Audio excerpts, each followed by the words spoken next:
சின்ன சின்ன செல்ல குறும்பும் சீனி சிரிப்பும் என்னை சீரழிக்குதே. விறுவிறுவென வளரும் பழம் எந்த விரதங்களை வெல்லுதே. உன்னை கரம் பற்றி இழுத்து வளையுடைத்து காதல் சொல்லிடச் சொல்லுதே. வெட்கம் இரு பக்கம் மீசை முளைத்து என்னை குத்தி குத்தியே கொல்லுதே. காதல் எந்த நீதி வழி கைய வீசி வந்த பின்னும் கால் கடுக்க காத்திருக்க எதனாலே?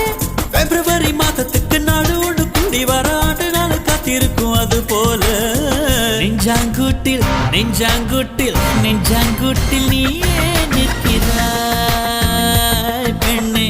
நெற்றி போட்டில் தீயை வைக்கிறாய். காதல் தானே இது, காதல் தானே. உன்னை நினைப்பதை நிறுத்திவிட்டால் நெஞ்சு ஏன் அடித்துடிக்கவில்லை?